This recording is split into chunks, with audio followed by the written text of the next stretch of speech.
Hello, friends, and welcome to the podcast that has been opening up hearts and changing lives one day at a time all over the world. Can I get a hallelujah? Hallelujah. Hallelujah. For the Brainworms goddamn podcast. And it is a very special Halloween spooktacular episode. Spooktacular is like copyrighted by someone, isn't it? Like, fuck them. Whatever. I'm Joe. In any event. I'm David. I'm Kaine. I'm Chris, and I'm so scared my nipples are leaking milk. That's weird. And we have a special goddamn mystery guest in the Brainworm studio Whose today. nipples are not milky. How do you know? You haven't seen anything. Go ahead and introduce yourself, Jay Delicious. I'm JD, aka Jay Delicious from the Butcher Block Horror Podcast. Not, in fact, from Scrubs. That's not me. No, that's someone not else. Zach Braff, no. That would have been kind of exciting. I mean, not that I'm not excited to have you here as well. It's, it's an opportunity Zach, for Zach Braff would a have been celebrity guest. Did Zach Braff do anything after Scrubs? Yeah, he did a ton of stuff. He was in quite a few movies. But yeah, we have JD because of the special Halloween action that is happening today. We're reading Clive Barker's The Hellbound Heart, which had a very successful film based upon it, the film Hellraiser, and the gang over on Butcher Block. And I think maybe all of these brainworms as well might show up for that party, are going to be talking about that film. We'll see how this episode goes as to whether or not we bring anybody over. You know what I mean? Right. That's gonna be. We'll see how this goes. I don't want to This point might be a specifically at anyone, but you know. Wild party. You know, you can just say it, Kaine. I understand if you don't want me around. It's fine. Well, you said it. Anyway. Goddamn Damn, clones. Y'all go and take the sandpaper to each other in this room here. You guys are... A lot of thinly veiled loathing over here on Brainworms. I don't know what you guys are talking about. Everyone loves me. But Clive Barker, God bless him, playwright, novelist, film director, artist, he does it all. Some of it he saw does very well. This is one of his art What's shows. that now? I saw one. Oh yeah, he's a genius. He's amazing and worthy of praise. And yeah, we're going to be reading The Hellbound Heart, which apparently was inspired by his time as a sex worker in the 70s to some extent. So that's kind of interesting. Do we know what role he played? Well, I'm assuming he was a Cenobite. Yeah, he was a Cenobite. Yeah. He went and found a sex, Chris. That's what he did. He found a sex. Stop writing that line, David. That's like the one time in ever you're ever going to be funny. A good line, though. Is that a line from Borat? No, it's a line from David. A line from David. You're going to end up like, what's his face in Birdman? Who played Batman in the... What? Michael Keaton? You're going to end up like Michael Michael Keaton in Keaton. Birdman. Stuck in one take. Jumping out a window? I don't know what's going on. But to answer your question, kind of, Chris, in interviews, he referred to himself as a hustler. You can do what you want with that. Huh. And probably with him as well. Yeah, do what thou Well, will. at least at the I time. mean, in the 70s if you had the money. That he's financially successful enough now that I don't think he needs to do that work anymore. I mean, sometimes you do that work not because you are in dire straits financially, but because you enjoy that work. Well, absolutely, yeah. That's and I'm not going to say that, good. like, if Clive Barker wanted to go out and have sex with people for money, he's certainly welcome to do so. He just doesn't need to. He doesn't need I just to. wonder He's what been kind of a whoring price himself he would in fetch different these ways days. now. Clive Barker? That's Yeah. top dollar, I'm sure. Yeah, that's what I'm thinking. Yeah. Yeah. You go, Clive Barker. The You one go. thing that stands out to me, though, is you don't often meet an introspective, quote, hustler, unquote. You've been hanging out at the wrong parties. Yeah, how many hustlers have you met in your days? Let's unpack that. How many hustlers do you know? Plenty at the bar called the Snooze Moose, and Hey, man, we just met, okay? That's... What? You don't, Wait, you what don't know city? me. Yeah, what city is the Snooze Moose in? concerner. A Concerner. All right, what state is A Concerner in? Delirium. Oh, shut up, David. I don't know. It's in Akanapolis. Akanapolis. Right. Dude. I don't know what's I don't going on, either. and I don't like Let's it. read a book that I'm excited to hear David read. Yeah, but before we're going to read a book, and I'm excited to read a book, actually. Like, the one thing that this Halloween event has given us is slightly more enjoyable content than what we usually get that's from not the true. show. Huge understatement. We've had one. Yeah. I said slightly, Kaine. Words mean things. I'm just saying, Deathbite, fucking Lair of the White Worm. Dude, Lair of the White Worm I know. was painful. Yeah. I'm kind of sad I missed it. hurt. I'm still recovering, actually. Yeah. Oh, You yeah. can listen to Something it. Wicked It's This Way there. Comes was really good, though. Yeah, Chris, just go to WeGiveYouBrainworms.com and you can find the Nice. podcast there on any of your favorite podcast streaming sites. Well, It's true. 2 of them specifically, and then YouTube. You can also find out, Chris, if you want to support the show and help us, keep it going, get better equipment, buy microphones that don't smell like fluids, stuff like that. You can find a link to our Patreon and you can Really? get the full Brainworms Wow. experience. Yeah, Oh, that's exciting. it is. It can help us. There's no more to that, JD. Just help us. I just help imagine us. myself like locked in a wooden box under one of your beds. It's funny you should mention that because that's what I imagine as well. It's true. Yeah. Yeah, it's weird. We've all been imagining that. Great minds think alike. I imagine the same thing, except in my imagination, I am the box. Oh. So we're all under a bed inside of you. Well, this just became a totally different sort of party. Yeah. Yeah, I think just That was the candy spirit bar of with the Clive golden Barker ticket. Thank you for that. is just making the show a little bit sexier. Yeah. That sounds about right. Yep. All right. Does anybody have anything else to add before we? Yeah, so the Butcher Block will be covering Hellraiser, so you can listen to the Brainworms episode on Hellbound Heart, and then immediately follow it up with the Butcher Block Hellraiser episode. Unless you listen to Brainworms on the day it comes Then- out, in yeah. which case you'll have to wait like Yeah, 2 days. yeah. Just wait. Yeah. Listen to the Brainworms on Yep. Thursday, and then just wait and Tissa Say it. Panorama anticipation. Well, you guys know how many people are just biting at the bit. They're just like counting the minutes It's till chomping at the bit. till how suck my fucking belly button, Kaine.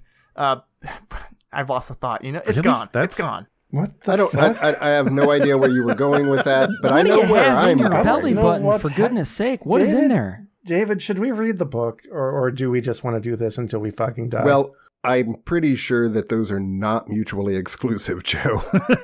that's fair enough.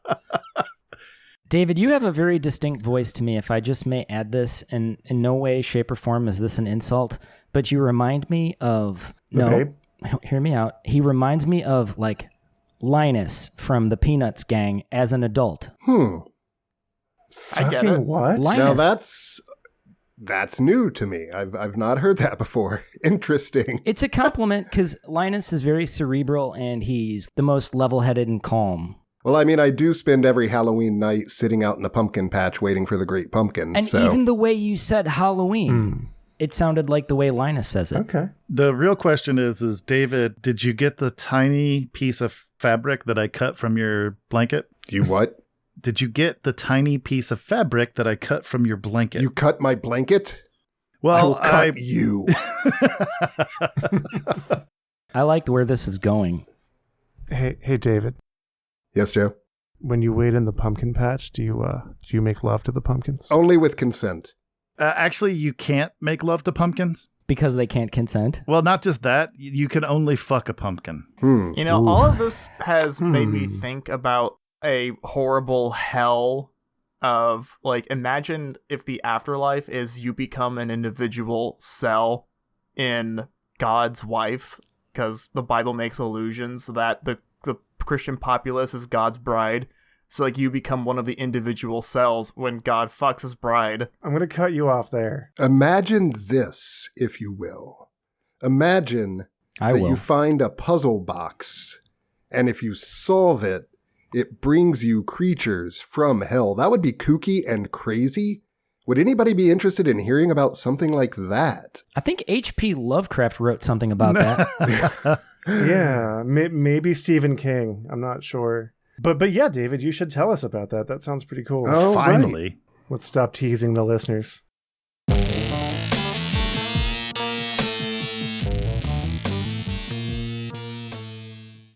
The Hellbound Heart 1. So intent was Frank upon solving the puzzle of Lamarckin's box that he didn't hear the great bell begin to ring. The device had been constructed by a master craftsman, and the riddle was this: that though he'd been told the box contained wonders, there simply seemed to be no way into it, no clue on any of its 6 black lacquered faces as to the whereabouts of the pressure points that would disengage one piece of this 3-dimensional jigsaw from another. At what point you give up and just start hitting it with a hammer? About 3 hours in. Yeah. I thought of that scene in Office Space where they beat the fuck out of a copy machine. Opening the box like that would be. Yeah. Damn, it feels do you good to think be the a Cenobites gangster. would appreciate that if you just fucking smash it open with a tool? You just suddenly Pinhead comes out with a bat stuck to his head. Damn, it feels good to be a gangster. Frank had seen similar puzzles, mostly in Hong Kong, products of the Chinese taste for making metaphysics of hard wood. But to the acuity and technical genius of the Chinese, the Frenchman had brought a perverse logic that was entirely his own. If there was a system to the puzzle, Frank had failed to find it. Only after several hours of trial and error did a chance juxtaposition of thumbs, middle, and last fingers bear fruit. An almost imperceptible click, and then victory! A segment of the box slid out from beside its neighbors. There were 2 revelations. The first, that the interior surfaces were brilliantly polished. Frank's reflection, distorted, fragmented, skated across the lacquer. The second, that Lamarckin, who had been in his time a maker of singing birds, had constructed the box so that opening it tripped a musical mechanism, which began to tinkle a short rondo of sublime banality. Encouraged by his success, Frank proceeded to work on the box feverishly, quickly finding fresh alignments of fluted slot and oiled peg which in their turn revealed further intricacies. And with each solution, each new half-twist or pull, a further melodic element was brought into play. The tune counterpointed and developed until the initial caprice was all but lost in ornamentation. Whoa. At some point in his labors, the bell had begun to ring, a steady, somber tolling. He had not heard, at least not consciously. But when the puzzle was almost finished, the mirrored innards of the box unknotted, he became aware that his stomach churned so violently at the sound of the bell it might have been ringing half a lifetime. He looked up from his work.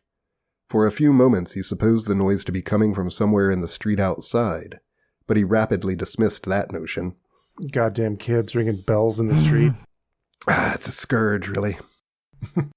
Back in my day. At what point does an engineer look at a box and say, I can make a puzzle out of this? This just sounds so insanely complicated to me. Well, That's the point. there's a reason for that, yeah. Yeah. Was Pandora's box complicated to open? That's a great question, actually.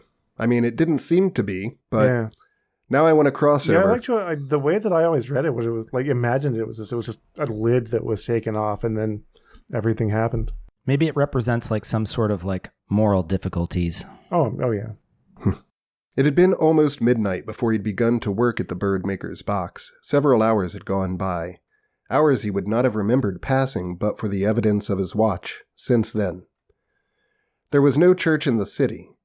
However desperate for adherents, that would ring a summoning bell at such an hour. No, the sound was coming from somewhere much more distant. Through the very door, as yet invisible, that Lamarckin's miraculous box had been constructed to open. Everything that Kircher, who had sold him the box, had promised of it was true. He was on the threshold of a new world, a province infinitely far from the room in which he sat. Infinitely far, yet now, suddenly near. The thought had made his breath quick. He had anticipated this moment so keenly, planned with every wit he possessed this rending of the veil. In moments they would be here. The ones Kircher had called the Cenobites, theologians of the Order of the Gash, summoned from their experiments in the higher reaches of pleasure to bring their ageless heads into a world of rain and failure. Like recording a podcast. What a great line. Yeah, absolutely. It's a very good line. That's awesome. Would you mind repeating that line? Summoned from their experiments in the higher reaches of pleasure to bring their ageless heads into a world of rain and failure. Oh, yeah. That's ice cold. Yep. Cold-blooded, baby. He had worked ceaselessly in the preceding week to prepare the room for them. The bare boards had been meticulously scrubbed and strewn with petals. Upon the west wall he had set up a kind of altar to them, decorated with the kind of placatory offerings Kircher had assured him would nurture their good offices. Bones, bonbons, needles, a jug of his urine, the product of 7 days' collection, stood on the left of the altar should they require some spontaneous gesture of self-defilement. On the right, a plate of doves' heads, which Kircher had also advised him to have on hand. You know, this is some bad juju. Yeah. Markin sounds kind of like Howard Hughes to me, like collecting like jars of bodily fluids and stuff. Also, just like, right? Hey, I want you to meet these guys. For their arrival, Super cool dudes. Have a plate of doves' heads and a week's worth of your own piss on hand. No questions, damn it. No nice questions. Nice guys. Just if you're gonna have them over, you know, they need some specific things. Don't worry about it. It's fine. Also, as someone who admittedly at a point in my life as a younger man did have a piss bottle, don't judge me. I had one bathroom in a house full of people, and sometimes you just have to pee in the middle of the night. You don't want that to collect for a week. I promise. I feel like there would be some odors that would emanate from that. Definitely. He had left no part of the invocation ritual unobserved. No cardinal, eager for the fisherman's shoes, could have been more diligent. But now, as the sound of the bell became louder, drowning out the music box, he was afraid. Too late, he murmured to himself, hoping to quell his rising fear. This is such good world building. Lamarckin's device was undone. The final trick had been turned. There was no time left for prevarication or regret. Besides, hadn't he risked both life and sanity to make this unveiling possible? The doorway was even now opening to pleasures no more than a handful of humans had ever known existed, much less tasted.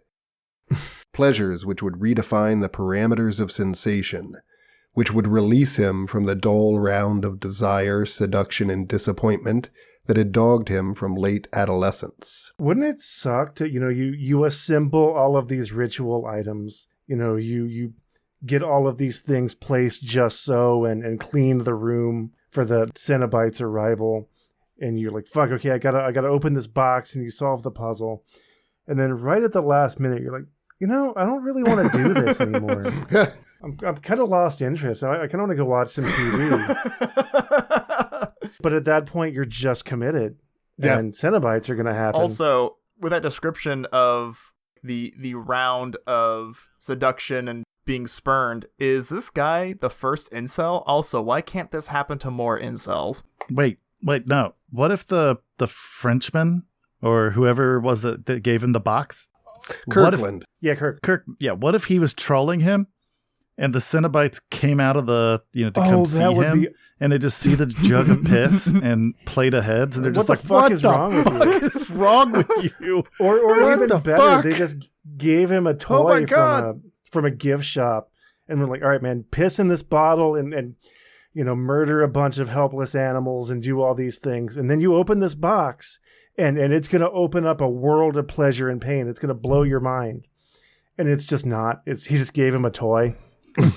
You just reminded me of one of my favorite moments, and I can't remember if it was from either Hellraiser or Hellraiser 2, but one of the Cenobites was like, was like, pleasure or pain? And it was like this weird, like awkward scene. Like, I just love that. I don't know why I love it so much, but cool. The doorway was even now opening to pleasures no more than a handful of humans had ever known existed, much less tasted. Oh, fuck. I'm sorry, David. Can I interrupt you one more time? Good Lord, what? I'm sorry. Chris, to answer your question, no. Frank is not an incel. It's not that he doesn't fuck and wants to fuck. It's that he's so bored of regular fucking that he needs to summon demons to get off in a way that he's not just lost interest in. And really, haven't we all been there? The doorway was even now opening to pleasures no more than a handful of humans had ever known existed, much less tasted. pleasures which would redefine the parameters of sensation, which would release him from the dull round of desire, seduction, and disappointment that had dogged him from late adolescence. He would be transformed by that knowledge, wouldn't he? No man could experience the profundity of such feeling and remain unchanged. The bare bulb in the middle of the room dimmed and brightened and dimmed again. It had taken on the rhythm of the bell, burning its hottest on each chime. In the trowels between the chimes, the darkness in the room became utter. It was as if the world he had occupied for 29 years had ceased to exist. Then the bell would sound again, and the bulb burned so strongly it might never have faltered, and for a few precious seconds he was standing in a familiar place, with a door that led out and down and into the street, and a window through which, had he but the will, or strength, to tear the blinds back, he might glimpse a rumor of morning. With each peal, the bulb's light was becoming more revelatory. By it, he saw the east wall flayed, saw the brick momentarily lose solidity and blow away, saw, in that same instant, the place beyond the room from which the bell's din was issuing. A world of birds, was it? Vast black birds caught in perpetual tempest? That was all the sense he could make of the province from which, even now, the hierophants were coming. That it was in confusion, and full of brittle, broken things that rose and fell and filled the dark air with their fright. And then the wall was solid again, and the bell fell silent. The bulb flickered out. This time it went without a hope of rekindling. He stood in the darkness and said nothing. Even if he could remember the words of welcome he'd prepared, his tongue would not have spoken them. It was playing dead in his mouth. Yeah, fuck. Go through all of this. Yeah. Hi, everybody. I'm Frank. Yeah. Quit fucking interrupting, all right? Want to hear what happens next? Oh my God. Why are you like this? And then, light. It came from them. From the quartet of Cenobites who now, with the wall sealed behind them, occupied the room. A fitful phosphorescence, like the glow of deep-sea fishes. Blue, cold, charmless. It struck Frank that he had never once wondered what they would look like. His imagination, though fertile when it came to trickery and theft, was impoverished in other regards. The skill to picture these eminences was beyond him, so he had not even tried. Why, then, was he so distressed to set eyes upon them? Was it the scars that covered every inch of their bodies? The flesh cosmetically punctured and sliced and infibulated, then dusted down with ash? Was it the smell of vanilla they brought with them, the sweetness of which did little to disguise the stench beneath? Or was it that as the light grew, and he scanned them more closely, he saw nothing of joy or even humanity in their maimed faces? Oh, so they're podcast recorders. That's fine. Only desperation and an appetite that made his bowels ache to be voided. "What city is this?" one of the four inquired. Frank had difficulty guessing the speaker's gender with any certainty. Its clothes, some of which were sewn to and through its skin, hid its private parts, and there was nothing in the dregs of its voice, or in its willfully disfigured features that offered the least clue. When it spoke, the hooks that transfixed the flaps of its eyes and were wed by an intricate system of chains passed through flesh and bone alike to similar hooks through the lower lip, were teased by the motion, exposing the glistening meat beneath. "I asked you a question," it said. Frank made no reply. The name of this city was the last thing on his mind. "Do you understand?" the figure beside the first speaker demanded. Ooh. Its voice, unlike that of its companion, was light and breathy, the voice of an excited girl. Every inch of its head had been tattooed with an intricate grid, and at every intersection of horizontal and vertical axes, a jeweled pin driven through to the bone. Its tongue was similarly decorated. "Do you even know who we are?" it asked. "Yes," Frank said at last. "I know." Of course he knew. He and Kircher had spent long nights talking of hints gleaned from the diaries of Bolingbroke and Gilderay. All that mankind knew of the Order of the Gash, he knew. And yet, he had expected something different. expected some sign of the numberless splendors they had access to. He had thought they would come with women, at least. Oiled women, milked women, women shaved and muscled for the act of love. Their lips perfumed, their thighs trembling to spread, their buttocks weighty, the way he liked them. He had expected sighs and languid bodies spread on the floor underfoot like a living carpet, had expected virgin whores whose every crevice was his for the asking and whose skills would press him upward to undreamt of ecstasies. That also sounds like a hellscape. Maybe after like hour 2. I mean, like a living carpet of just like horny bodies. Like, right? Yeah. Well, I think you're imagining them stitched together, and I don't think that's what it was. No, I see where you're coming from. Just flesh upon flesh, just writhing and kind of moist. Yeah, I could see that being unsettling in the right context. Sounds like a normal carpet to me. I've been to that club, you know. we all know because everyone likes you to walk in with your great David feet. They would be on Wiki feet. If I cared. I wonder what that piercing would cost that they described, kind of connecting all over with chains. I feel like through your probably eyelids? some prison time. Yeah. I feel like if you found the right piercer, like it would be free. They would just be like, "Oh fuck yeah, I'll do that. That sounds fucking metal." I don't know if that's true. Nah, because they're going to jail. Yeah. I mean, that's hooks and chains from your eyes to your lips. Yeah. That's a lot. I'm pretty sure that the person that would be game for that in real life would also be game for suspension, and I don't think I can handle seeing that. Like swinging from your face. No, that actually would probably be a little much for me. Yeah. Like I'm cool with suspension. I'm cool with all sorts of shit. But bring on the hooks, put them through your back, whatever. Not through your face, but not through your face. Don't hang from your face. Right. Don't hang from your face, kids. Like, I guess if you had an elaborate network of support, then like you could suspend from like your shoulders and then have the chains through your face, but not supporting your actual body weight. Yeah. I don't know if I'd want to see it, but I feel like it could be done. Right. Well, you don't want to damage those soft tissues too much because, like, right. what are your cats going to eat eyeballs when you die in your apartment alone with them? And let's be realistic here. If you're the sort of person who is going to pierce through your eyes and then suspend yourself from it, you probably own cats. What if the person that was into that Can't argue with belonged to He's not wrong. conservative religious family, and like the police had to explain to his parents, like, your child died suspended from his face. Oh, I'm sure that happens all the time. Yeah. I mean, off topic, did you hear about the priest in New Orleans who got arrested for having a threesome on the altar of his church with 2 dominatrices? I saw the rock and headline roll. while we were waiting for everyone to get here for the recording. I didn't read it, but I saw it, and I was like, huh. Yeah. I frequent New Orleans regularly, and that is an interesting story. I'm going to have to visit that place. Quite on brand. Wow. Apparently, he was arrested for public indecency because the church was open.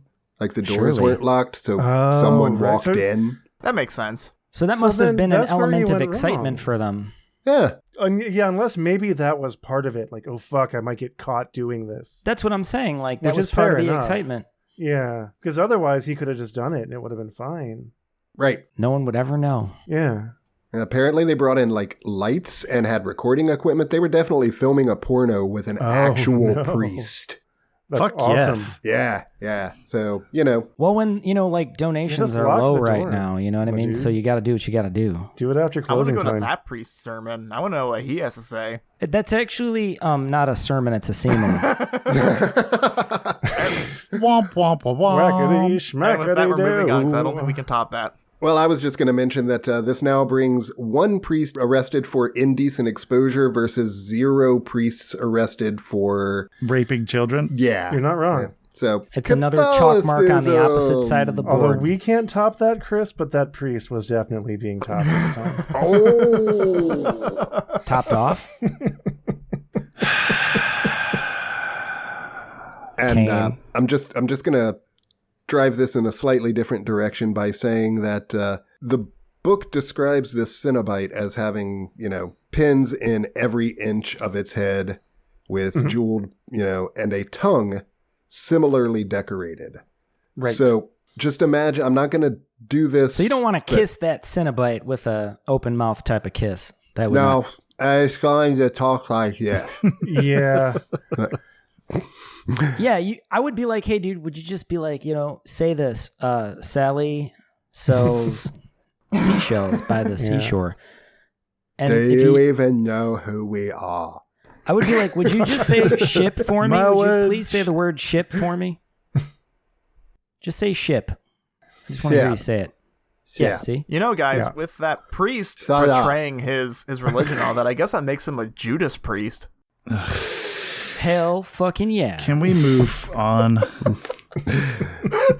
I just thought about the Ripper, especially because it's October and close to Halloween, and that's an awesome Judas Priest song, The Ripper. Nice. He had expected size.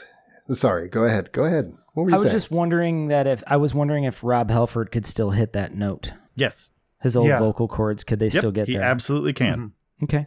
Sorry to interrupt you. His pipes are still incredibly intact at his age. That's good to hear. That's good to hear. Same thing with King Diamond, in case anybody was curious.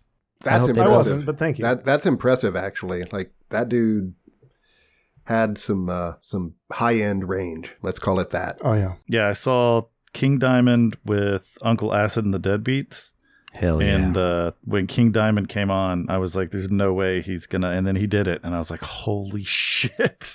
and that sound melted your face, and you've never been the same. Yeah. Fuck yeah. Like the Nazis at the end of Indiana Jones. Yeah. You mean Belloc? Indeed. That was his name. Yeah. Well done. He had expected size and languid bodies spread on the floor underfoot like a living carpet, had expected virgin whores whose every crevice was his for the asking and whose skills would press him upward, to undreamed of ecstasies. The world would be forgotten in their arms. He would be exalted by his lust instead of despised for it. But no women, no size. Only these sexless things with their corrugated flesh. Now the third spoke. Its features were so heavily scarified, the wounds nurtured until they ballooned, that its eyes were invisible and its words corrupted by the disfigurement of its mouth. "What do you want?" it asked him. He perused this questioner more confidently than he had the other two. His fear was draining away with every second that passed. Memories of the terrifying place beyond the wall were already receding. He was left with these decrepit decadents with their stench, their queer deformity, their self-evident frailty. The only thing he had to fear was nausea. "Kircher told me there would be 5 of you," Frank said. "The engineer will arrive should the moment merit," came the reply. "Now again, we ask you, what do you want?" Why should he not answer them straight? "Pleasure," he replied. Kircher said, "You know about pleasure." "Oh, we do," said the first of them. "Everything you ever wanted." "Yes? Of course. Of course." It stared at him with its all too naked eyes. "What have you dreamed?" it said. The question, put so baldly, confounded him. How could he hope to articulate the nature of the phantasms his libido had created? He was still searching for words when one of them said, "This world, it disappoints you?" "Pretty much," he replied. Big mood. "You're not the first to tire of its trivialities," came the response. "There have been others." "Not many," the gritted face put in. "True, a handful at best, but a few have dared to use Lamarckin's configuration. Men like yourself, hungry for new possibilities, who've heard that we have skills unknown in your region." "I'd expected," Frank began. "We know what you expected," the Cenobite replied. "We understand to its breadth and depth the nature of your frenzy. It is utterly familiar to us." Frank grunted. "So," he said, "you know what I've dreamed about. You can supply the pleasure. The thing's face broke open, its lips curling back, a baboon smile. "Not as you understand it," came the reply. Frank made to interrupt, but the creature raised a silencing hand. "There are conditions of the nerve endings," it said, "the like of which your imagination, however fevered, could not hope to evoke." "Yes? Oh, yes. Oh, most certainly. Your most treasured depravity is child's play beside the experiences we offer. Will you partake of them?" said the second Cenobite. Do it. Frank, Do it. Yep, do it. Do it. Do it. do it, you scary bitch. I'm just picturing the Cenobites show up to someone's room and they're like, "What do you want?" And, "I want to be my pink furry, oh woo." Could I have a cola? Yeah. Every time you say Cenobite, I keep thinking of like cinnamon and frosting. Why specifically me though? What? Like churros? Like a Cinnabon? No, not you. Just in general. I think the way when David's reading it, I hear Cenobite, and that's what it's making me think of. I'm thinking it of makes you think of Cinnabons. Cinnabons? Yeah, with like pins and chains, and it's like a bondage dessert. That's didn't real the weird. company Cinnabon offer like a mini version that they called a Cenobite for a minute? Or am I making that I up? felt like I don't know. they did. If not, then they're missing a beat. Right? And think of all of these like vehicles for advertising they could go with. Yeah, Cinnabites were a thing that Cinnabon made. That's awesome. That's good to know. See? You can use Hellraiser now to move your product. Yeah, they should have. He could have been like, pleasure or pleasure. The rights to at least the movie franchise have passed through a few hands over the years. But that would have been some amazing cross-promotion. That's what I'm saying. Yeah. I'm with you. Get the actor that played Pinhead just in it. Doug Bradley. Especially Bradley, around thank you. Halloween. Think of all of the Cinnabites they'd sell. Just get him in a Cinnabon uniform. You're Like, welcome. would you like a delicious pastry? If the We have CEOs are seen listening, your you're desire welcome. for delicious cinnamon.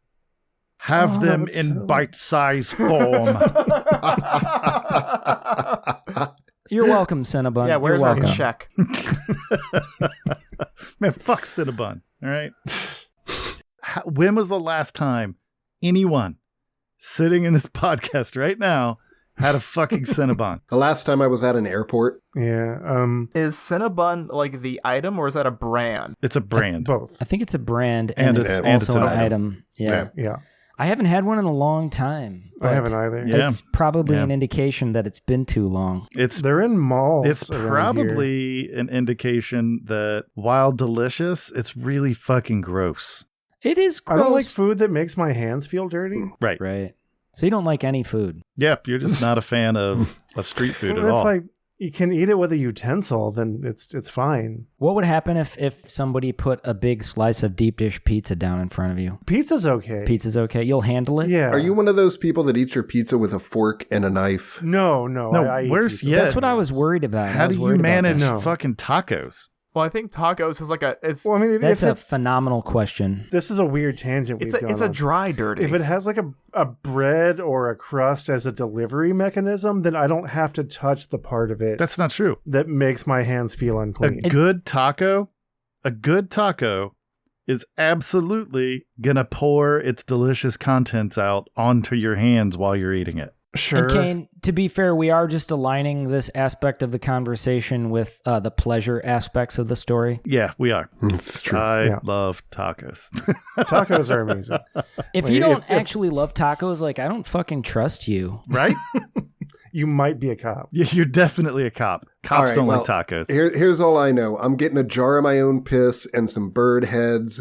And when those motherfuckers show up, I'm asking for some tacos. Yeah. Just like chorizo and Do you think they offer group activities? Like, I don't know. can we all meet up in the same dingy hotel room? right Work together to solve the configuration? Yeah, like dude, like flay me or put me up on meat hooks or whatever you got to do, but just make with the tacos. Yeah, exactly. I need my hands free so that I may feast upon delicious tacos while Right. you eviscerate oh my god! No, me. That's imagine fine. this. Imagine this. I'm You show game. up and you say, "I want the eternal taco," and it's a taco that never ends. And imagine this. you place that taco in the same harness that Neil Young would blow into a harmonica. And it's just a taco. That's genius. And it never ends. And you can just and you can, yeah, exactly. And it's forever. It's like a thing. No one could see it because this is audio. This is radio. But I did a thing where I swung my face back and forth when I made that noise, and then realized I'm in an empty room and no one saw me doing it. It felt a little. I appreciate you taking us on that ride together with you, though. That's yeah. And to add to the visuals of the podcast, as you mentioned, no one can see what's really going on in our humble abodes, but I'm actually swinging from the ceiling right now. Oh, excellent. Yeah. From your face? From my nipples. Oh, good. Nice. Good. Yeah. Chorizo And my ass neck. My wept. ass neck, too, has a few jewels through it. Good. I pierced the shaft of my penis just for this podcast. To swing from? To swing from, yeah. You guys should see my chair. Does it have nails on it? Oh, at the least. At the least. You've seen, like, Game of Thrones, right? Of course. Just imagine that, but, like, everywhere. Hey, Nice. let's imagine, and I'm just that hear we me out. continue with the podcast. That we continue with the fucking story. Fine. You fucking ingrates. What? That doesn't apply here. I know. I just wanted to say it. Words mean things. I just wanted to say it because You it can't sounded just use fun. whatever one you want. Not for Kaine, not today. He can just say whatever he wants. Look, I'm getting hungry. All right. Frank looked at the scars and the hooks. Again, his tongue was deficient. Will you? Outside, somewhere near, the world would soon be waking.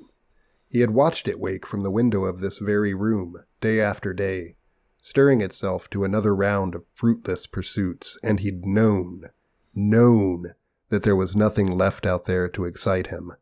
No heat, only sweat. No passion, only sudden lust, and just as sudden indifference. He had turned his back on such dissatisfaction.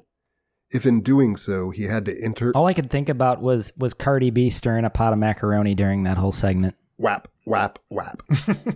He had turned his back on such dissatisfaction. Cenobites in this house, Cenobites in this house. I'm sorry. We done? We good? Yeah, All we're right. good. Please continue. He had turned his back on such dissatisfaction. If in doing so he had to interpret the signs these creatures brought him, then that was the price of ambition. He was ready to pay it. Show me, he said.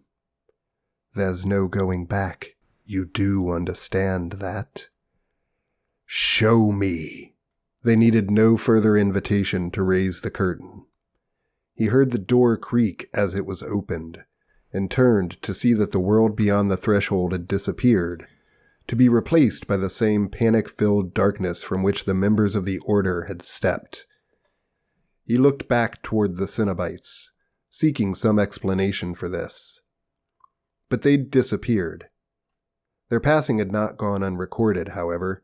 They'd taken the flowers with them, leaving only bare boards, and on the wall the offerings he had assembled were blackening, as if in the heat of some fierce but invisible flame.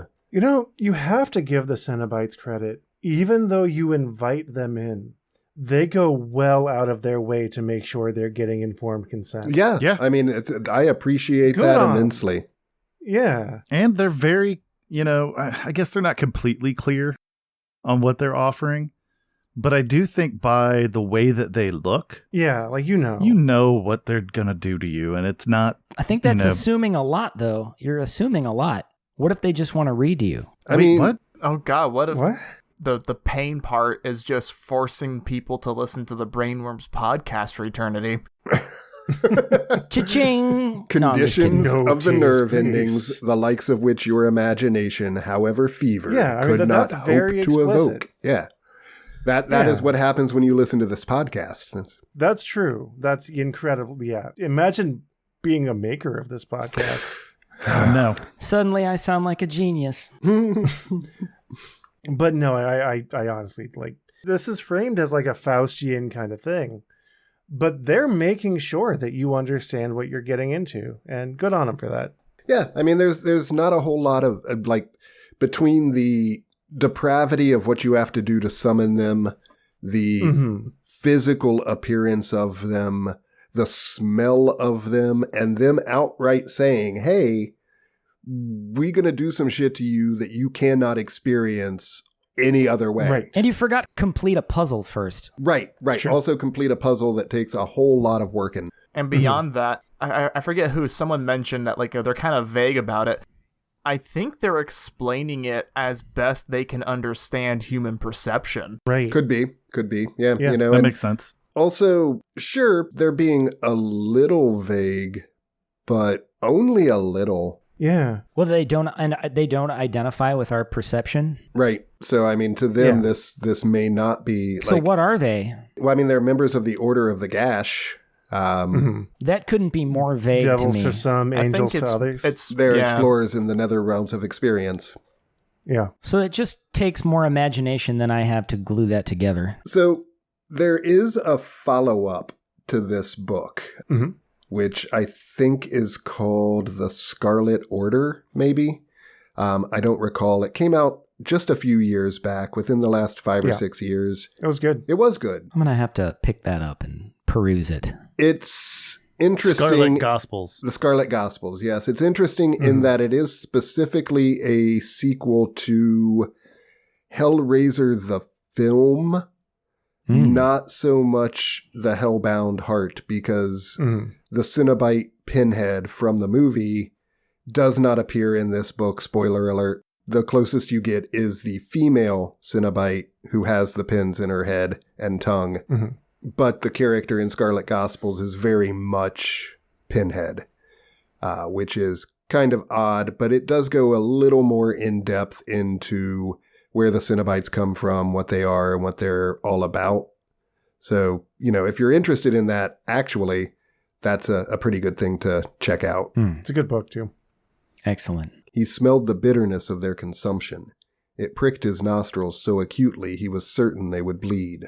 But the smell of burning was only the beginning. No sooner had he registered it than half a dozen other scents filled his head. Perfumes he had scarcely noticed until now were suddenly overpoweringly strong. The lingering scent of filched blossoms, the smell of the paint on the ceiling and the sap in the wood beneath his feet, all filled his head. He could even smell the darkness outside the door, and in it, the ordure of 100,000 birds. I can smell it too right now. He put his hand to his mouth and nose to stop the onslaught from overcoming him, but the stench of perspiration on his fingers made him giddy. He might have been driven to nausea had there not been fresh sensations flooding his system from each nerve ending and taste bud. It seemed he could suddenly feel the collision of the dust motes with his skin. Every drawn breath chafed his lips, every blink his eyes. Bile burned in the back of his throat, and a morsel of yesterday's beef that had lodged between his teeth sent spasms through his system as it exuded a droplet of gravy upon his tongue. I think he's just on ecstasy. This whole section is just my fucking nightmare. Yeah, just that hypersensitivity. I can see that, yeah. Yeah, it is like some really, really good Molly, though. Molly. His ears were no less sensitive. His head was filled with 1,000 dens, some of which he himself was father to. The air that broke against his eardrums was a hurricane. The flatulence in his bowels was thunder. But there were other sounds, innumerable sounds, which assailed him from somewhere beyond himself. Voices raised in anger, whispered professions of love, roars and rattlings, snatches of song, tears. Was it the world he was hearing? Mourning breaking in 1,000 homes? He had no chance to listen closely. The cacophony drove any power of analysis from his head. But there was worse. The eyes. Oh God in heaven, he had never guessed that they could be such torment. He who'd thought there was nothing on earth left to startle him. Now he reeled. Everywhere. Sight! The plain plaster of the ceiling was an awesome geography of brushstrokes. The weave of his plain shirt an unbearable elaboration of threads. In the corner, he saw a mite move on a dead dove's head, and wink its eyes at him, seeing that he saw. Too much, too much! Now he's candy flipping. Appalled, he shut his eyes. But there was more inside than out. Memories whose violence shook him to the verge of senselessness. He sucked his mother's milk and choked, felt his siblings' arms around him. A fight, was it? Or a brotherly embrace? Either way, it suffocated. And more, so much more, a short lifetime of sensations all writ in a perfect hand upon his cortex, and breaking him with their insistence that they be remembered. He felt close to exploding. Surely the world outside his head, the room, and the birds beyond the door, they, for all their shrieking excesses, could not be as overwhelming as his memories. Better that, he thought, and tried to open his eyes. But they wouldn't unglue. Tears, or pus, or needle and thread had sealed them up. He thought of the faces of the Cenobites, the hooks, the chains. Had they worked some similar surgery upon him, locking him up behind his eyes with the parade of his history? In fear for his sanity, he began to address them, though he was no longer certain that they were even within earshot. "Why?" he asked. "Why are you doing this to me?" You literally just got done asking them to do this to you, Frank. Let the buyer beware. The terrifying thing, especially, is that this is before they even start fucking with them. This is just...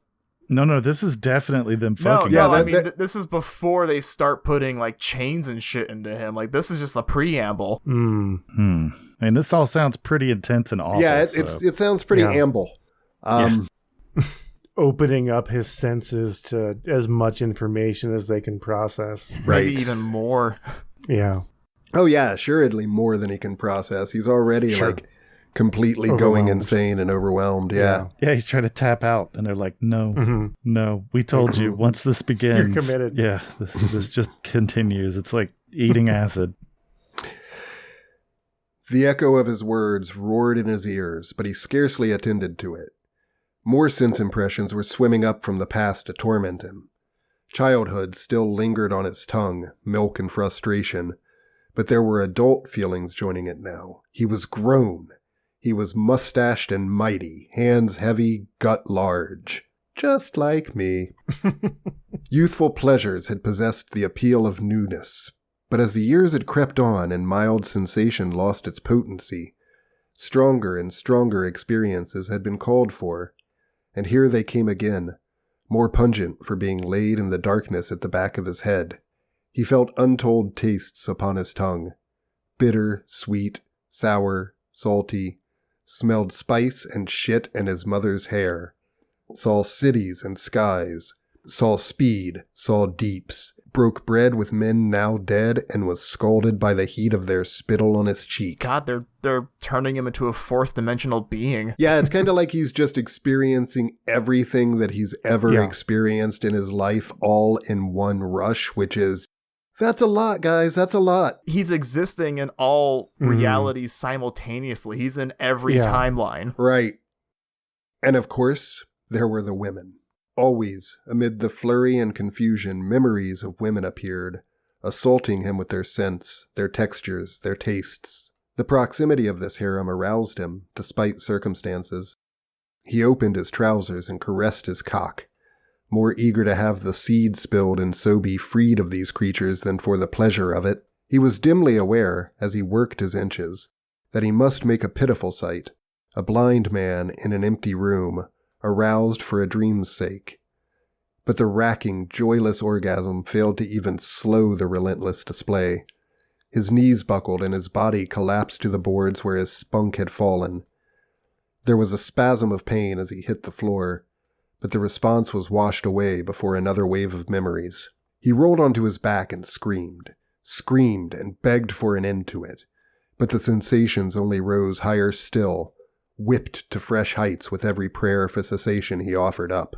The pleas became a single sound, words and sense eclipsed by panic. It seemed there was no end to this, but madness. No hope but to be lost to hope. As he formulated this last despairing thought, the torment stopped. All at once, all of it, gone. Sight, sound, touch, taste, smell. He was abruptly bereft of them all. There were seconds, then, when he doubted his very existence. 2 heartbeats. 3. 4. On the 5th beat, he opened his eyes. The room was empty, the doves and the piss pot gone. The door was closed. Gingerly, he sat up. His limbs were tingling, his head, wrist, and bladder ached. And then, a movement at the other end of the room drew his attention. Where 2 moments before there had been an empty space, now there was a figure. It was the 4th Cenobite, the one that had never spoken nor shown its face. Not it he now saw, but she. The hood it had worn had been discarded, as had the robes. The woman beneath was gray yet gleaming, her lips bloody, her legs parted so that the elaborate scarification of her pubis was displayed. She sat on a pile of rotting human heads and smiled in welcome. The collision of sensuality and death appalled him. Could he have any doubt that she had personally dispatched these victims? Their rot was beneath her nails, and their tongues, 20 or more, lay out in ranks on her oiled thighs as if awaiting entrance. Nor did he doubt that the brains now seeping from their ears and nostrils had been driven to insanity before a blow or a kiss had stopped their hearts. Kircher had lied to him. Either that, or he'd been horribly deceived. There was no pleasure in the air, or at least not as humankind understood it. He had made a mistake opening Lamarckin's box. A very terrible mistake. It's fine. Yeah, it's all good, man. It's fine. Just go with it. I feel like I'm walking through a fun house with all these mirrors that are distorting my image. Oh, so you finished dreaming, said the Cenobite, perusing him as he lay panting on the bare boards. Good. She stood up. The tongues fell to the floor like a rain of slugs. Now we can begin, she said. Such a gross and beautifully constructed image. Yeah. And also, holy just shit. Like, after all of that, now we can begin. I told you, like they hadn't begun yet. Mm-hmm. Whew, that was a hell of a Just chapter. getting started. Just getting started. And just the fact that we all just fell silent and let that scene unfold was super good. Right. I was trying, I wanted to go ahead and throw some stuff in there, and then as you went, I was just like, oh, damn. Yeah. What if Pee-wee opened the box? Like Herman? Herman? Pee-wee Herman? Yeah. What do you want? I mean, like Paul Rubin? Paul Rubin would have just jacked off into the box. Well, Yeah, I I don't mean, think so that's did fair. Frank. So did Frank. Yeah. Yeah. So did Frank. But I don't know. I imagine that instead of that final Cenobite, he would have gotten Large Marge. Oh, jeez. That what would I be like to believe, you know, incredible. Right? We talk about Pee-wee Herman a surprising amount. It's the Pee-wee cast, yeah. Well, this is my first time, so I wouldn't know. I can't describe to you guys how much more willingly I would do anything with Large Marge than the Cenobites. I would certainly take a ride in a truck with her before I would take a ride in a truck with the Cenobite. That's all she I'm doesn't saying. really do anything to you It other depends than on what we're doing. What if I just have like a friendship with a Cenobite and they're like, hey, I've got to head out to, Lowe's to get some hammers and nails and some chains that I gotta get together. Do you want to come hang out? We'll just hang out while I get these supplies. Go shopping, right? Yeah. I mean, Get tacos after. I'm going to go.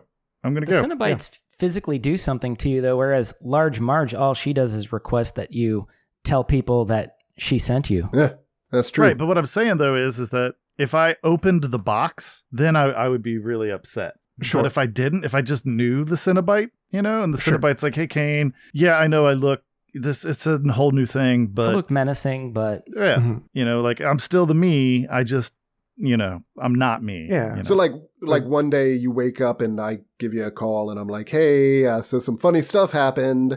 Listen. how did you get to know that Yeah. Cenobite in the first place? Were you like catfished or something? You knew them before they were a Yeah. Cenobite, I think is the No, I implication. think the real I don't know, man. I've never known you to be friendly with people that were like wrapped up in weird religious orders. Also, I think the real implication is that Kaine is on a sitcom like Friends with Cenobites. With Cenobites. What do you think Cenobites are like on their day off, though? Do you think they're still Do they in, have like, a day off, Joe?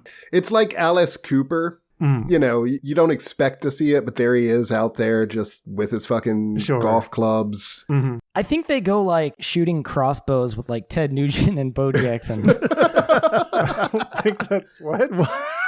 Clearly. Do I need to repeat that? Do I actually need to repeat that? Ted I Nugent and Bo you. Jackson. That's an I'm just interesting confused duo. by Yeah, what they're you like said. they like to bow hunt Oh. or something of that nature. I don't know. Sure. I'm just using my imagination here. All right, I'm yeah. really sad that the cartoon that was like Michael Jordan, Wayne Gretzky, and Bo Jackson. Oh, the Yep. All-Stars or whatever yeah, the fuck. I'm really How did sad we get here from that they didn't hang out Well, the with fact is Ted we Nugent. did. I'm really sad that didn't Wango happen. Tango, man. Like, Wango Z Tango. yeah. Well, I don't think Michael Jordan and Ted Nugent have a lot in common. I agree completely. I don't know. Bo Jackson Aside and from Ted being Nugent wealthy, fire which crossbows. maybe- They're both well known. They enjoy crossbows, but Michael Jordan and Wayne Gretzky, I don't see the connection between them and Ted Nugent. I just don't think it works. Yeah, that's a reach. That's a reach. Look, man, I don't want to talk about this anymore. Can we go back to the story? I'd love that. Chapter 2. It's not quite what I expected, Julia commented as they stood in the hallway. It was twilight, a cold day in August. Not the ideal time to view a house that has been left empty for so long. It needs work, Rory said. That's all. It's not been touched since my grandmother died. That's the best part of 3 years, and I'm pretty sure she never did anything to it towards the end of her life. And it's yours. Mine and Frank's. It was willed to us both. But when was the last time anybody saw Big Brother? She shrugged, as if she couldn't remember, though she remembered very well. A week before the wedding. Someone said he spent a few days here last summer, rutting away, no doubt. Then he was off again. He's got no interest in property. The old prevert. But suppose we move in, and then he comes back, wants what's his. I'll buy him out. I'll get a loan from the bank and buy him out. He's always hard up for cash. She nodded, but looked less than persuaded. Don't worry, he said, going to where she was standing and wrapping his arms around her. This place is ours, doll. We can paint it and pamper it and make it like heaven. He scanned her face. Just like heaven. Show me, show me, show me. Nice. He scanned her face. Sometimes, particularly when doubt moved her as it did now, her beauty came close to frightening him. Trust me, he said. I do. All right then. What say we start moving in on Sunday? Sunday. If someone tells you with perfect confidence to trust them, Don't trust maybe him. don't. Yeah. I knew a guy one time, he was very fond of saying, he was a Turkish fellow, never trust a man who says trust me. Trust That's me. wise. That's wisdom. Yeah. Who was the guy that owned Hamptons that basically ripped you off and fled the country? Oh, that was Ray. Ray is now in Florida, as far as I can tell. I don't know, but not the same guy. Ray was Jordanian. Okay. Did he tell you with perfect confidence to trust him? He didn't do much of anything with perfect confidence, honestly. Ray didn't. Yeah, that was something. That was a part of my life that happened. Yeah. Yep. It's actually connected to mine, but not. Right? Yeah. We are Hamptons brothers, and this whole bit is incomprehensible to anyone but us. So yeah, I don't even know what. I was gonna ask about I'm it. having a good time anyway. I'm very confused. it was all that time we spent in the Hamptons. No, don't worry about it. Yeah. Okay, fair enough. I would say for a while I ruled the Hamptons. Yeah, King of the Hamptons. That was you. Yeah. Yep. Sunday. It was still the Lord's Day up this end of the city. Even if the owners of these well-dressed houses and well-pressed children were no longer believers, they still observed the Sabbath. Don't press your children. That's fucked up. A few curtains were twitched aside when Luton's van drew up, and the unloading began. Some curious neighbors even sauntered past the house once or twice on the pretext of walking the hounds. But nobody spoke to the new arrivals, much less offered a hand with the furniture. Sunday was not a day to break sweat. Julia looked after the unpacking, while Rory... I hate saying that name. It's annoying. Rory. Just say it like Rory. Make it easy. Just call him Daddy. Like say it the way like a mumble rapper would say, like Ferrari, be like Rari. Rara. Or like the robot Wally. Wally. You could say it like that. That'd be great. Rory. Or you could just call her Hank. I'm just going to go with Larry, which is what they changed it to in the movie, as I recall. Yeah, do you know why they did that? Because it's annoying to say the name Rory. Yeah. That makes sense. Kind of makes you sound like you have a biscuit in your mouth. Rory. Right. Yeah. Yeah, if there are any Rorys listening to us, Go fuck yourself. you know. Yeah, you've lived with it. Yeah. You probably have a nickname so that you don't have to call yourself Rory. What's up? I'm Ro. Subscribe and then go to our Patreon, but then go fuck yourself. Julia, look. I was going to apologize for interrupting. I'm so sorry. God damn it. Shut up, Joe. Let him go. Julia looked after the unpacking while Rory organized the unloading of the van, with Luton and Mad Bob providing the extra muscle. Mad fucking Bob. Mad Bob. It took 4 round trips to transfer the bulk of the stuff from Alexandra Road, and at the end of the day, there was still a good deal of bric-a-brac left behind to be collected at a later point. All right, I've got to interrupt. How the fuck, as a mover, do you get the, mad? That'd be a moniker? I already have a story. I know how it happened. He's a guy that is... All right, yeah, fill us in, man. He is so plain. So... Oh, it's like an ironic nickname? So average that one time, completely out of character, he got a Kit Kat bar and ate it without breaking it apart, and that's how he got his name. That was really unsatisfying. I kind of wish someone else would have told that story. Thanks, Chris, for ruining the saga of Mad Bob. What do you think? My point is, I am the epoch of human disappointment. At first, you were on a track. No, he's just a really chill guy, and they call him that as a joke. And so yeah, that makes sense. It's an ironic nickname. Those happen. But then you ruined it and disappointed both us and... probably the listeners. And Jesus. You made the baby Jesus emo. The elephant god Ganesh is very disappointed in you. You have made Ganesh Satan is sad. indifferent. Yeah, Satan's over. The elephant god's name is John Merrick, by the way. I see what you did there. Ooh. Well played, sir. All right, well, David, I guess now that all that happened... Yeah, keep reading and don't stop. Also, I'm pretty sure that Luton is not a mover. I think Luton and Mad Bob are just people they know who helped out, and Luton happens to own a van.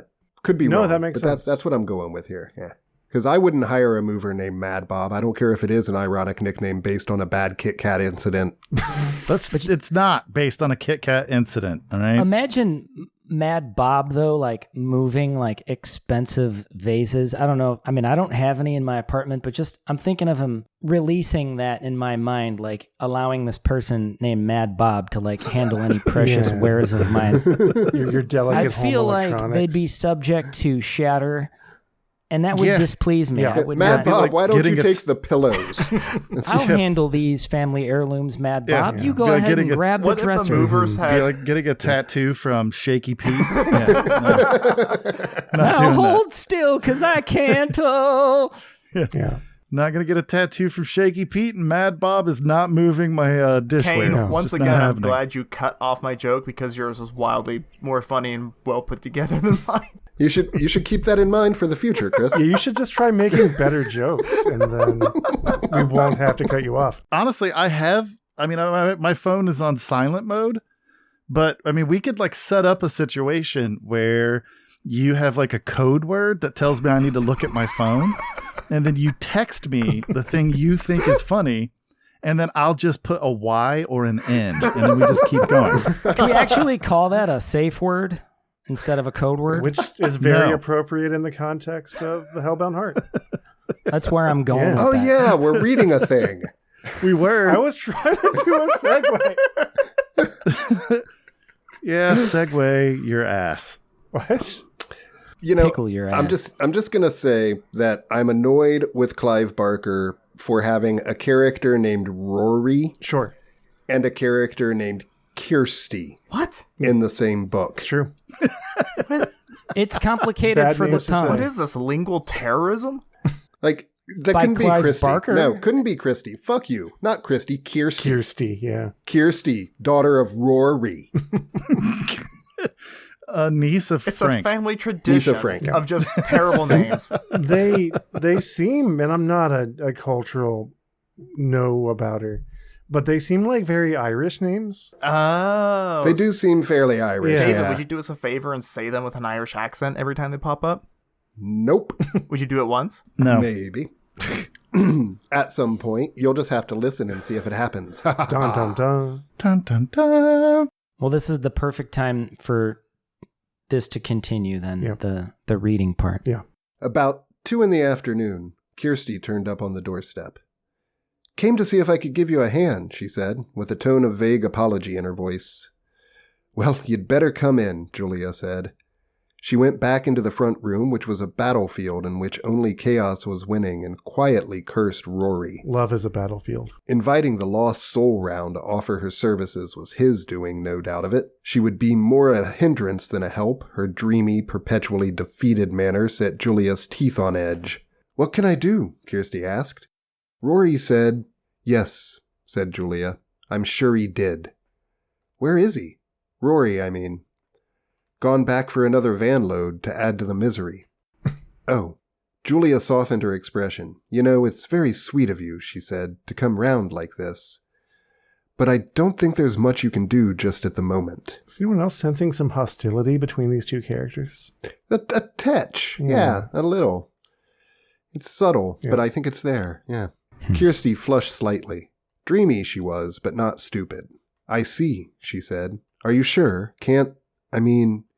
Maybe I could make a cup of coffee for you? Coffee, said Julia. The thought of it made her realize just how parched her throat had become. Coffee will fix that. Yeah. Yes, she conceded. That's not a bad idea. Coffee, known for its refreshing hydration. I'm glad the author made that distinction between dreamy and stupid. Yeah, me too, actually. The coffee making was not without its minor traumas. No task Kirsty undertook was ever entirely simple. Big same. She stood in the kitchen, boiling water in a pan it had taken a quarter of an hour to find, thinking that maybe she shouldn't have come after all. Julia always looked at her so strangely, as if faintly baffled by the fact that she hadn't been smothered at birth. Damn. No matter. I get that a lot too. Yeah, I can see that. Yeah. You have that vibe. No I've matter. never met you, but I can hear that you get that a lot. Yeah. Of all the things said on Brainworms, that comment just straight to the heart. Listeners, That was leave a comment exhausting. if you think that Chris should have been smothered at birth as well. Or if you think that he just should have been a blowjob. Damn. No matter. Rory had asked her to come, hadn't he? And that was invitation enough. She would not have turned down the chance of his smile for 100 Julias. The van arrived 25 minutes later, minutes in which the women had twice attempted and twice failed to get a conversation simmering.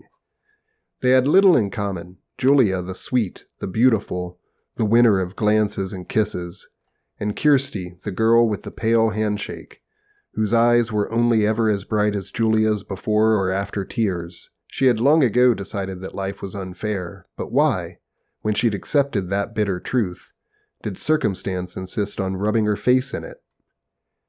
She surreptitiously watched Julia as she worked, and it seemed to Kirsty that the woman was incapable of ugliness. Every gesture, a stray hair brushed from the eyes with the back of the hand, dust blown from a favorite cup, all were infused with such effortless grace. Just buy a Joy Division album and get over it.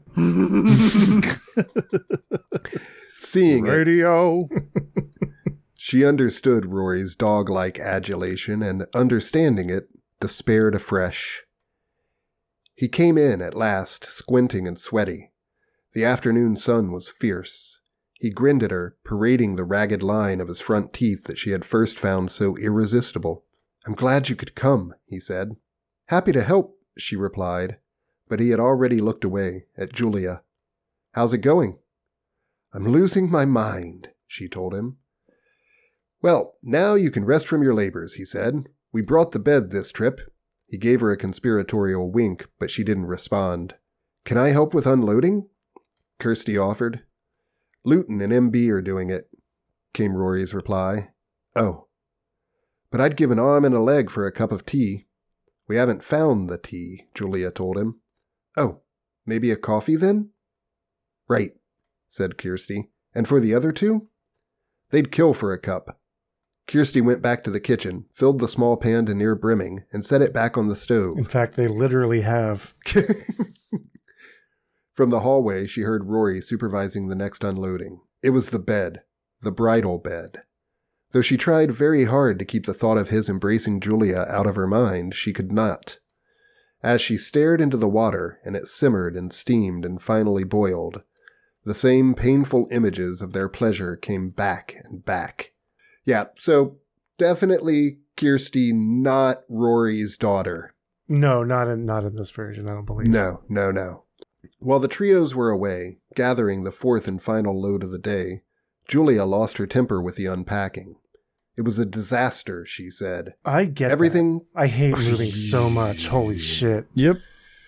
I'm basically probably never going to do it again. I'm just going to die in this house if I have to. And they didn't write about any of their friends or hiring movers, did they? I mean, they've got Luton and Mad Bob. Mad Bob. Mm-hmm. Oh, that's true. Mad Bob.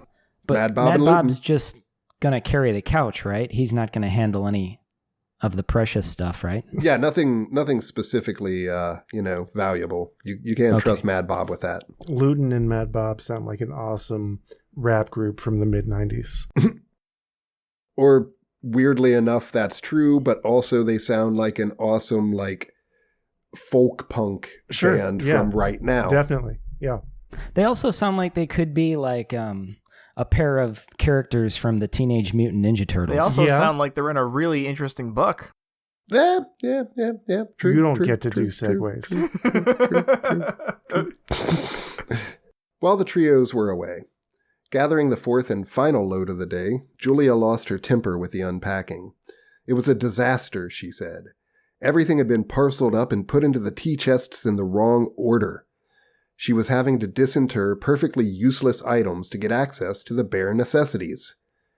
Kirsty kept her silence and her place in the kitchen, washing the soiled cups. Cursing louder, Julia left the chaos and went out for a cigarette on the front steps.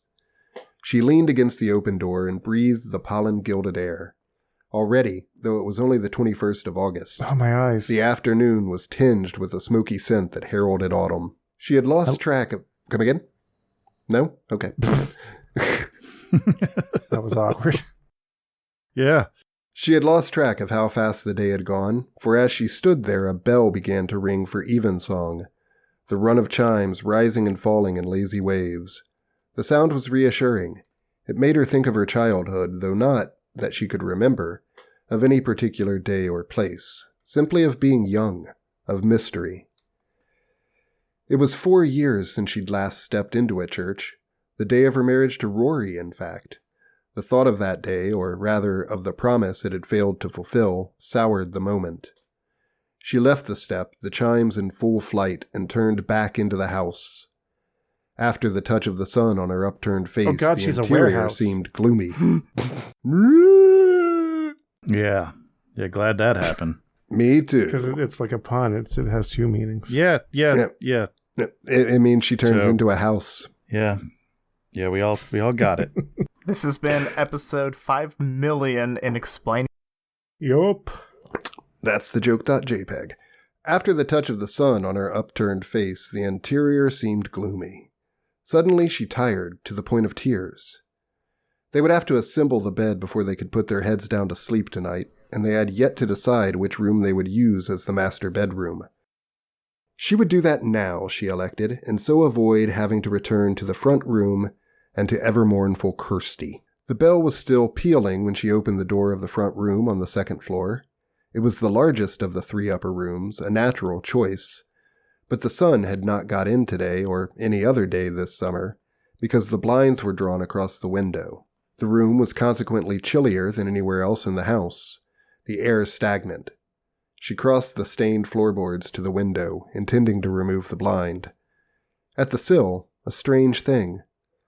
The blind had been securely nailed to the window frame, effectively cutting out the least intrusion of life from the sunlit street beyond. Makes sense to me. She tried to pull the material free, but failed. The workman, whoever he'd been, had done a thorough job. It's a good man, Jeffrey, and thorough. Yeah. You keep that sun out, my dude. No matter. She'd have Rory take a claw hammer to the nails when he got back. She turned from the window, and as she did so, she was suddenly and forcibly aware that the bell was still summoning the faithful. Were they not coming tonight? Was the hook not sufficiently baited with promises of paradise? The thought was only half alive. It withered in moments. But the bell rolled on, reverberating around the room. Her limbs, already aching with fatigue, seemed dragged down further by each peal. Her head throbbed intolerably. The room was hateful, she'd decided. It was stale and its benighted walls clammy. Despite its size, she would not let Rory persuade her into using it as the master bedroom. Let it rot. Fuck that room. She started toward the door, but as she came within a yard of it, the corners of the room seemed to creak, and the door slammed. Her nerves jangled. It was all she could do to prevent herself from sobbing. Instead, she simply said, "Go to hell," and snatched at the handle. It turned easily, why should it not? Yet she was relieved. And the door swung open. From the hall below, a splash of warmth and ochre light. She closed the door behind her and, with a queer satisfaction the root of which she couldn't or wouldn't fathom, turned the key in the lock. As she did so, the bell stopped. "But it's the biggest of the room." "I don't like it, Rory. It's damp. We can use the back room." "If we can get the bloody bed through the door." "Of course we can. You know we can." "Seems waste of a good room," he protested, knowing full well that this was a fait accompli. "Mother knows best," she told him, and smiled at him with eyes whose luster was far from maternal. And that's the end. Nice. Brilliant. I like when we get to read good books on the show. It doesn't happen often. There were some chilling descriptions involved. Yeah. It's really into it. Yeah. Also, I know we should quit, but Jesus, the first section, again, it's a very short little section of chapter 3, is just awesome. So I'm going to read this then we're going to be done. Yeah, let's give the listeners that experience. "The seasons long for each other, like men and women, in order that they may be cured of their excesses. Spring, if it lingers more than a week beyond its span, starts to hunger for summer to end the days of perpetual promise. Summer, in its turn, soon begins to sweat for something to quench its heat, and the mellowest of autumns will tire of gentility at last, and ache for a quick, sharp frost to kill its fruitfulness. Even winter, the hardest season, the most implacable, dreams, as February creeps on, of the flame that will presently melt it away. Everything tires with time, and starts to seek some opposition to save it from itself. So August gave way to September, and there were few complaints."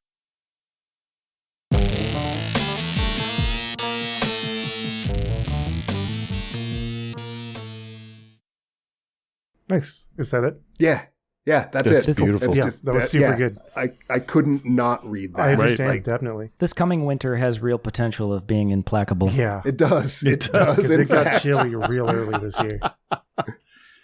I don't know. I think it feels pretty warm out right now.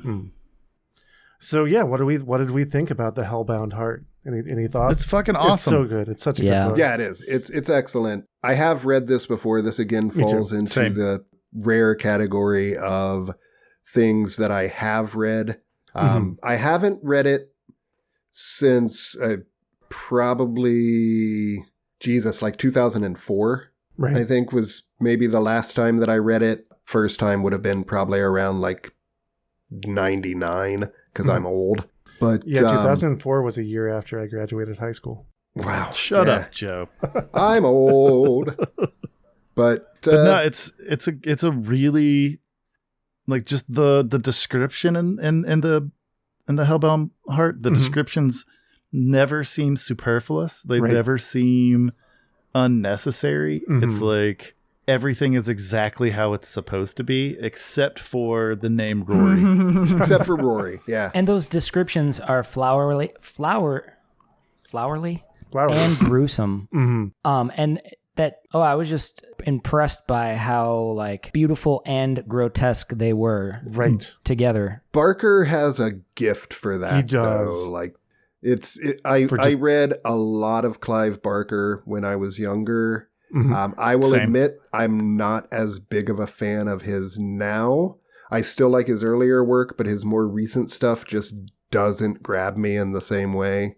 But he's really just got this incredible way of making the most terrifying and unpleasant things sound appealing and beautiful. Right. And are we going to talk more about the Cenobites later on, or is this my only chance to talk about the Cenobites? No, if you have something to say about Cenobites, go ahead. I'll say it briefly. Conceptually, they are absolutely terrifying to me. Yeah. Not from their visuals or anything like that, but they could be doing things to you, and you could, with perfect meaning, describe how it's hurting you, and you don't like it, and you could ask them, like, please stop, please help me, and they would say, okay, I'm gonna help you, and then they'll do something even worse, and they can't like conceptualize that it's that it's hurting you. It's all the same thing to them. Mm-hmm. Yeah, I mean they're basically to kind of put it in nerd terms, they're the absolute embodiment of lawful evil. Sure. Yep. Like they will do precisely what they set out to do. They will keep to the contract, to the letter of it, absolutely, without any doubt. And they'll even tell you in advance precisely what it is that they're going to do and put all sorts of barriers in place for you before you can get to it. And yet still just terrifying. And also, even in the like grotesquerie and the terror of what they are and what they represent, fascinating and weirdly compelling. Oh, yeah. Mm-hmm. It's how I imagine, honestly, like what an experience would be like if you were abducted by aliens and strapped down to a table and experimented upon. That's just like where my imagination goes with that. Yeah. Oh, yeah. Sure. Yeah, there's some similarity there, I'm sure. And even down to the gray skin, right? Right. Made worse by the fact that you asked the Cenobites to do this to you. Yep. Yeah. After completing a puzzle. Mm-hmm. All right. Well, there are several things that could be talked about in regards to differences in story in the book format versus the probably much more well-known film adaptation, but that'll get probably gone into in depth. Yeah, we'll definitely have a chance to have that conversation. So if you're interested in that sort of thing, tune on into Butcher Block for their Hellraiser episode. But I think what I really like about this story, and it has been a long time since I've read the book, and to be honest with you, the parts that I really, really remembered were pretty much the parts that we just read. The early part of the book stuck with me, I think, much more than the later part of it. But the mundanity of it, I think, is what's really powerful here. It's like it's just a fucking suburban house. It's just people. Sure. And you've got this guy, who has seen it all and done it all, or thinks that he has. And and I don't know about the rest of you, but I was joking earlier about being old. I can remember being 29 and feeling like I had done everything. Right. Like, life is over. I'm going to be 30. Jesus Christ, it's all downhill from here. I'm never going to have another new experience. And it's interesting to look back now from, in my 40s and see how just naive that is. And I think there's something to that. Like, this story couldn't happen to someone older than like 30. You know what I mean? Like, I agree. You've got to have that weird kind of cross section of world weary, but also still too young to know better. I don't know if that's true. Yeah. Yeah, because having that sensation that feeling that there's got to be more, I think is not just relegated to youth. I think it's I think it's something that extends across age. I would actually say that, in your 50s and 60s, if the mark configuration, if you get a hold of that thing, you're like, all right, well, I've seen all this shit. Yeah. I want to see something else. I think that's... Yeah, I could see being on the other side of it where you have legitimately experienced as much as you're going to experience. Right. So 75 years old, sitting in a hospital room, hooked up on oxygen, and somebody brings you a puzzle box. I might take some time, what else am I going to do? And what have I got to lose? Yeah. Fuck it. I'd do it tomorrow. I think there's a Peggy Lee song from the late 1960s called Is That All There Is that kind of talks about all that. Yeah. The big thing that you have to lose is dying naturally and ending. The Cenobite existence might be eternal, and have fun with that. I'll die and end. Sure. Yeah, it is a great question. Does Frank now just exist forever? Experiencing everything. I don't think I want that. I don't think anyone wants that. But I could definitely see the temptation. It's like the long version of being a vampire. Right, yeah. So if you could just narrow it down, like the microcosm of that would be being a vampire, and if you could just wrap your mind around what that would mean, then add all those other elements to it, and imagine what tortures would create in your mind. Yeah. Well, pleasant dreams, kids. I think that's a nice note to end on, unless someone has something specific that they want to add. Nah, thanks, JD. Thanks for hanging out with us and Brainworms. Absolutely, man. It was cool having you here. Yeah, it was real expensive to get you up to the moon, but worth it. Yeah, it was enjoyable. Just be glad they didn't make you a And I didn't mean what clone. I said about you, Chris, that I'd never met you, so that was not a shot or a negative comment. Wait, what? His feelings don't matter, JD. Yeah, it's fine. We created him in a lab to be the piss boy. The piss clown. Piss clown, that's right. So if you enjoyed what we do, then definitely go to WeGiveYouBrainworms.com and see what you can find there to excite yourself. Expect to be titillated. Yep. Unknown pleasures await you at WeGiveYouBrainworms.com. And some pain. Yeah. Don't forget to interact with the medium. If you're listening on Spotify, leave a review. If you were and don't forget to interact with the larges and the smalls too. I don't know what that even means, but I guess do that. Don't forget to like, subscribe, ring the bell, and for once, we are not sorry. We actually hope that you enjoyed the experience. Thank you for listening, and goodbye. This has been a production of Brainworms Presents. Any copyright content contained within is used for purposes of review. Brainworms Podcast is David Combs, Kaine Magdalen, Christian Schaefer, and Joseph Wells. The theme music is Hodgepodge No. 1 by Brian Davis. If you like what you heard, you can support us and learn about our other projects at WeGiveYouBrainworms.com or by leaving a review on your favorite listening app.